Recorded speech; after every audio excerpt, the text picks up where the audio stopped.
Dans cette capsule, on va lever l'indétermination 0 sur 0 de la limite d'une fonction rationnelle, mais à l'aide de la division euclidienne.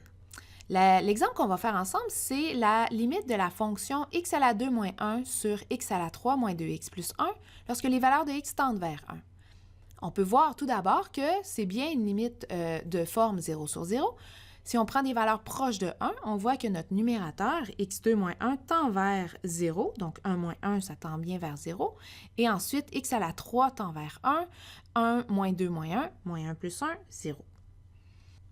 Lorsqu'on veut lever l'indétermination 0 sur 0 et qu'on a la limite d'une fonction rationnelle, une des étapes à faire, c'est de factoriser. Factoriser le numérateur et le dénominateur.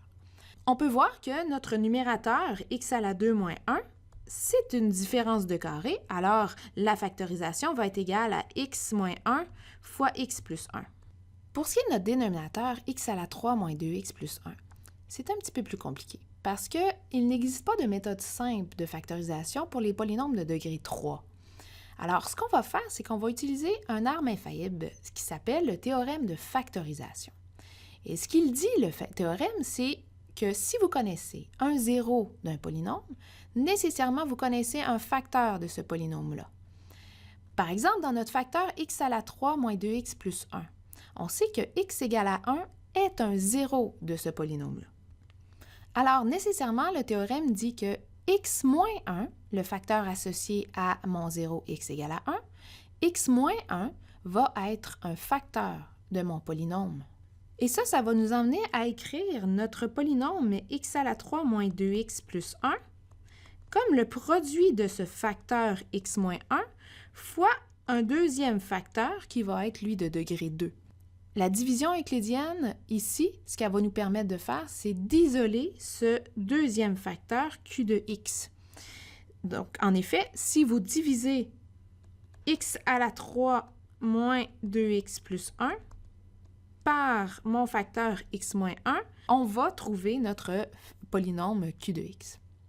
Si on résume le théorème de la factorisation, on a que x égale à a est un zéro d'un polynôme, si et seulement si x moins a est un facteur de ce polynôme-là.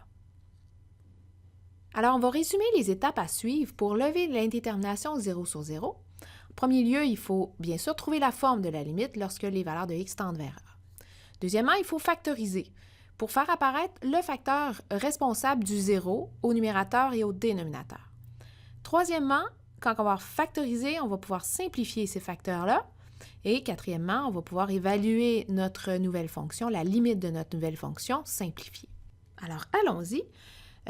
On veut faire la limite de notre fonction rationnelle. On avait vu précédemment que la forme était bien 0 sur 0.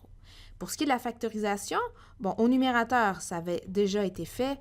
Différence de carré, x2 moins 1 va être égal à x moins 1 fois x plus 1.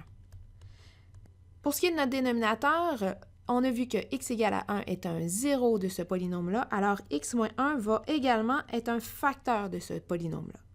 Ce qui nous reste à trouver, c'est le deuxième facteur. On va trouver ce deuxième facteur par division euclidienne, donc il faut diviser x à la 3 moins 2x plus 1 par le facteur x moins 1.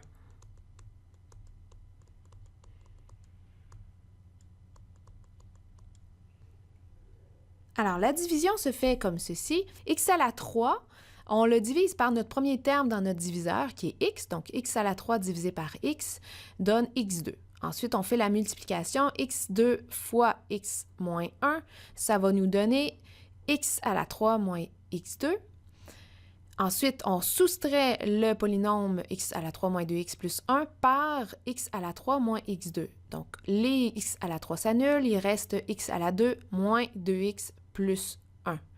On recommence le processus. Donc, encore une fois, x à la 2 divisé par notre premier terme x, ça donne x. Ensuite, on multiplie ce x-là avec x moins 1, ça nous donne x à la 2 moins x. On soustrait les polynômes, les x2 s'annulent, il va rester moins 2x plus x, donc moins x. Et le plus 1 va être apporté juste après. Et finalement, on peut encore diviser moins x divisé par x, il reste moins 1. Moins 1 multiplié par x moins 1, ça donne moins x plus 1. Et on peut soustraire les deux polynômes pour avoir un reste nul égal à 0. Alors, voici notre polynôme, notre deuxième facteur dans la factorisation va être x à la 2 plus x moins 1. Maintenant, ce qui nous reste à faire, c'est la troisième étape. On va simplifier les facteurs x moins 1 parce que la valeur de x est différente de 1. Il va nous rester une fonction simplifiée, une fonction rationnelle simplifiée qui va être x plus 1 sur x2 plus x moins 1. Normalement, à cette étape-ci, on a levé l'indétermination 0 sur 0 parce qu'on a éliminé les facteurs responsables de ces deux zéros-là. Alors, notre limite, maintenant, devrait être évaluable. Alors, si x tend vers 1, le numérateur tend vers 2 et au dénominateur, ça tend vers 2 moins 1, 1. Alors, la limite de notre fonction rationnelle va être égale à 2. En résumé, si vous voulez lever une indétermination 0 sur la limite d'une fonction rationnelle, ce qu'il faut faire, c'est factoriser. Factoriser votre numérateur et votre dénominateur pour faire apparaître votre facteur responsable. Maintenant, la division euclidienne va vous être utile lorsque le polynôme que vous voulez factoriser est de degré supérieur à 2. Ainsi, tout ce que vous avez à faire, c'est de prendre votre polynôme et le diviser par le facteur responsable. Et pour le trouver, ce facteur-là, n'oubliez pas ceci. Si votre polynôme est égal à 0 pour une valeur x égale à a, eh bien, votre facteur responsable va être x moins a. Alors, à la fin, vous divisez votre polynôme par x moins a et voilà, le tour est joué. Alors, je vous remercie. À la prochaine!